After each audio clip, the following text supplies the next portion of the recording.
মানবিক কারণে নির্মাণের করেছেন বেলতলা লক্ষ্মী মানবিক দল মানবিক দল আমার পাশে মানবিক দলের বেনিফিট আর আমার সভাপতিরা তেলুগু মানবিক হওয়ার কারণে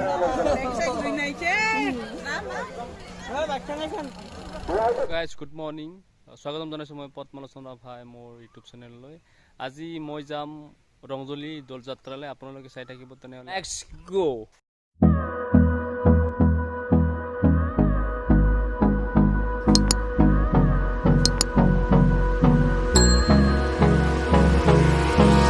Hold me close till I get up. Time is barely on our side. I don't wanna waste what's left. The storms we chase are leading us, and love is all we'll ever trust. Yeah, no, I don't wanna waste what's left. And on we'll go, through the wastelands, through the highways, till my shadow turns to sun rays. And on. Hello' guys মই এতিয়া দুধৰা town পালোঁ Goalpara district আপোনালোকে চাওক দুধৰা টাউনখন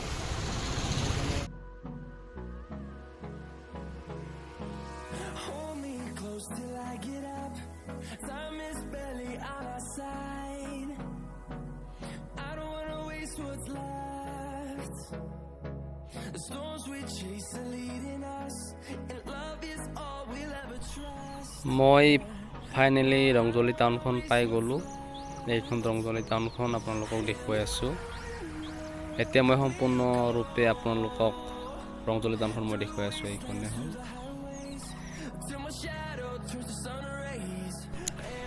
বৰ্তমান আমি ইয়াৰ পৰা আজি ৰংজলি দৌল যাত্ৰা আৰম্ভ কৰিম এইটো হ'ল মেইন গেটটো আপোনালোকে দেখি আছে এইখনেই হ'ল মেইন গেট ৰংজলি শ্ৰী শ্ৰী কৃষ্ণ দৌল মহোৎসৱ বৰ্তমান আমি এতিয়া গৈ আছোঁ হেল্ল' গাইজ বৰ্তমান এতিয়া আমি ৰংজলি যাত্ৰা আপোনালোকক আজি ৰংজলি দৌল যাত্ৰা দেখুৱাম দেখি আছোঁ এইখনেই হ'ল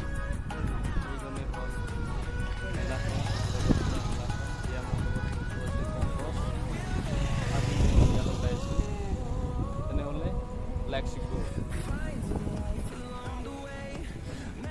guys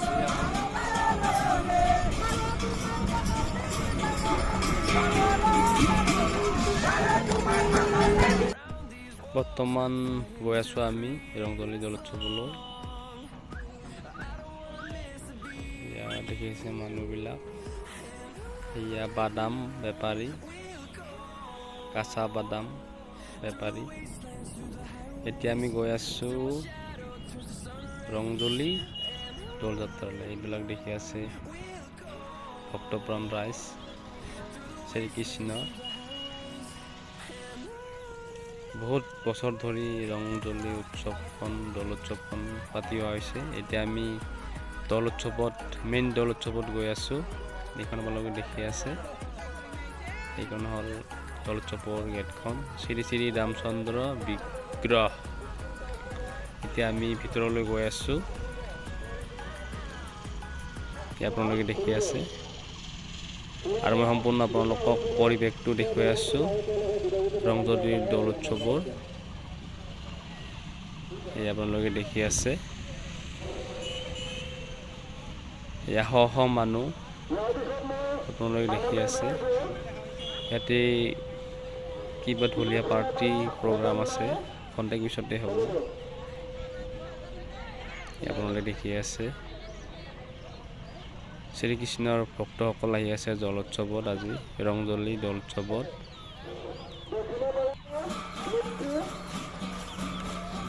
এয়া গঞা ৰাইজে দৌল উৎসৱত আহিছে আপোনালোকে দেখি আছে এনে শ্ৰীকৃষ্ণৰ ভক্তি বন্দনা গাই আছে হোলী গীত বৰ্তমান নামঘৰৰ ভিতৰত গঞা ৰাইজসকলে হোলী গীত গাই আছে শ্ৰীকৃষ্ণৰ হোলী গীত এই হনুমান আৰু ওচৰতে ৰাধাকৃষ্ণ ৰংজলি নামঘৰত দৌল উৎসৱত কি নামঘৰত দেৱ দেৱী ৰখা হৈছে, শ্ৰীকৃষ্ণ ৰখা হৈছে পোনপ্ৰথমে, আৰু তাৰপিছত ৰখা হৈছে হনুমানৰ লগত ৰাধা কৃষ্ণক ৰখা হৈছে, আৰু মহাদেৱ বাবাক ৰখা হৈছে আপোনালোকে দেখি আছে, আৰু শেষত শ্ৰী শ্ৰী সীতা মাতাক ৰখা হৈছে।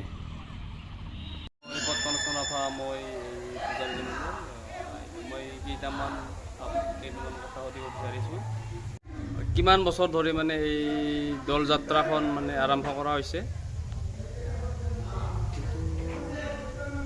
আমি জনামতে আমি পাই আছোঁ তাৰ পৰা এই বস্তুটো মানে চলি আহি আছে। এই আমি এইটো অতি পুৰণি কালৰে পৰাই বুলি ধৰিব পাৰিছোঁ। আজি 400 বছৰ আগৰ কথা এইবিলাক। দেৱ দেৱী কেইজনক পূজা কৰে? ইয়াতে আমাৰ দেৱ দেৱী বৰ্তমান এতিয়া 4জন 5টা হ'ব আৰু। প্ৰথমতে শ্ৰীকৃষ্ণ, হয়, শ্ৰীকৃষ্ণ, তাৰপিছত তাৰপিছতে ৰাধা থাকিব, তাৰপিছতে আমাৰ শ্ৰী শ্ৰী ৰামচন্দ্ৰ থাকিব, আৰু তাৰপিছতে ইপিনে সীতা মা থাকিব, আৰু শিৱ আছে আৰু। আপুনি ভক্তপাৰণ ৰাইজক আপুনি কি জনাব, মানে ইয়াতে আহিলে আপুনি কি ক'ব? আমি ভাবোঁ যে তেওঁলোকৰ সকলোৰে মংগল কামনা যাতে ভগৱানে কৰে, ভগৱানেহে কৰিব সকলোকে মংগল কামনা।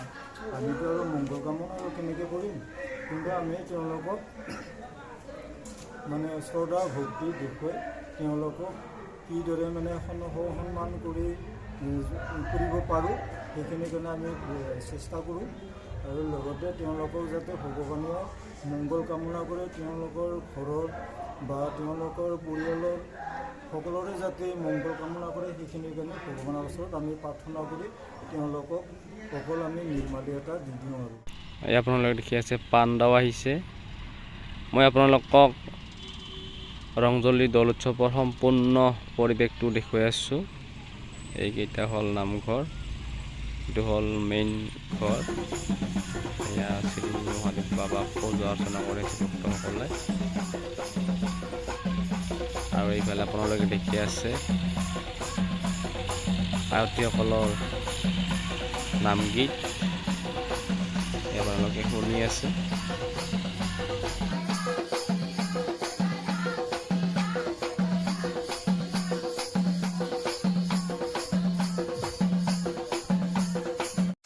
মই আপোনালোকক বজাৰ আৰু মেলালৈ লৈ গৈ আছোঁ। এয়া আপোনালোক দেখি আছে মেলাখন, কি ওলাইছে কি ওলোৱা নাই আপোনালোক সম্পূৰ্ণ দেখুৱাই আছোঁ। এয়া পোনপ্ৰথমে দেখুৱাই আছোঁ আপোনালোকক হোটেলবিলাক। এইবাৰ আপোনালোক দেখি আছে কাপোৰ দোকানবোৰ, এইবিলাক কাপোৰ ওলাইছে, এইবিলাক ষ্টেচনাৰী বস্তু কিছুমান ওলাইছে। কাপোৰৰ দোকানে প্ৰায় দেখিবলৈ পোৱা গৈছে। এইবোৰ কাপোৰ দোকান, টি চাৰ্ট, স্পৰ্টিং, লং পেণ্ট, হাফ পেণ্ট। এই আপোনালোকে দেখি আছে 150 পাৰ পিচ। এইবিলাক ধুনীয়া ধুনীয়া কাপোৰ। এই আপোনালোকে দেখি আছে পুতলা দোকান, বেগৰ দোকান, নানা ৰঙৰ বিৰঙৰ বেগবোৰ আছে। এইবোৰ বৰ্তমান কাষ্টমাৰে কিনি আছে। দেখি আছে ষ্টেচনাৰী দোকান, খাৰু মণি। এইবোৰ আপোনালোকে দেখি আছে, এজন মোৰ লগৰ হয় পংকজ। জুৱেলাৰী দোকান আপোনালোকে দেখি আছে, জুৱেলাৰী দোকানবোৰ। এইবোৰ পুতলা হয়, এইবিলাক বেগ আছে।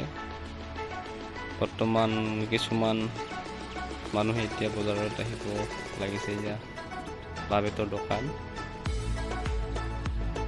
বেগৰ দোকান হয়, কাপ প্লেটৰ দোকান। এইবোৰ চাই থাকিব আগলৈ। এইবোৰ বহুত কোৱালিটিৰ বেলেগ বেলেগ কাপ প্লেট আছে। এইবিলাক কিছুমান কাপোৰৰ দোকান,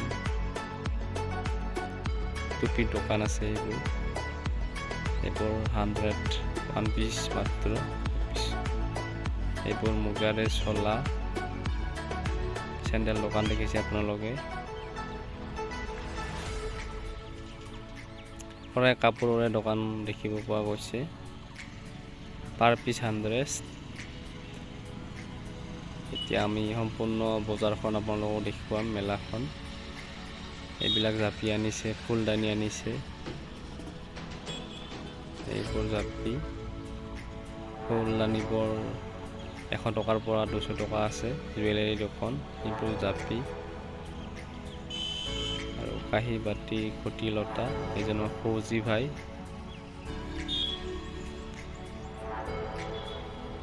টুপি, বেল্ট, এইবোৰ বহুতো নানা ৰং বিৰঙৰ পুতলা আছে।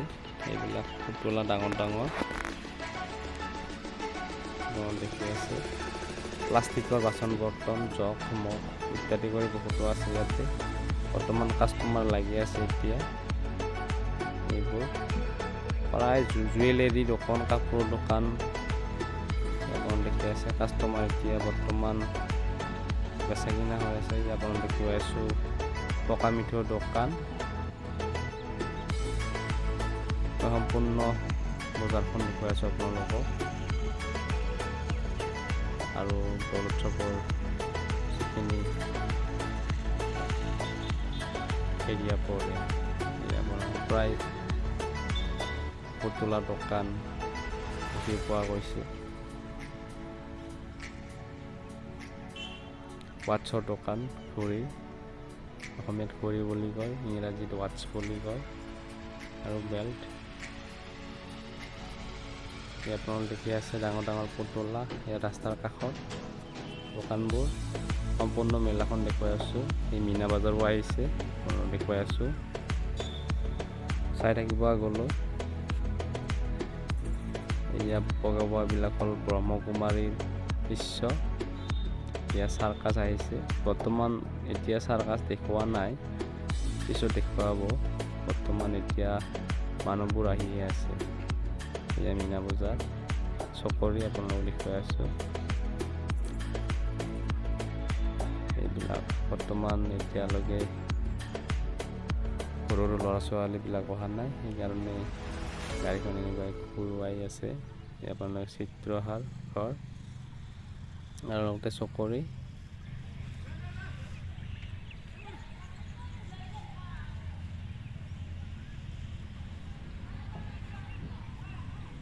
গাইজ, আজি ভিডিঅ'টো চাই কিনে পাইছে যদি ভালে কিনে লাইক কৰিব, কমেণ্ট কৰিব, শ্বেয়াৰ কৰিব আৰু শেষত ছাবস্ক্ৰাইব কৰিব নকৰিব। আজি আহিছোঁ, বাই বাই।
Kita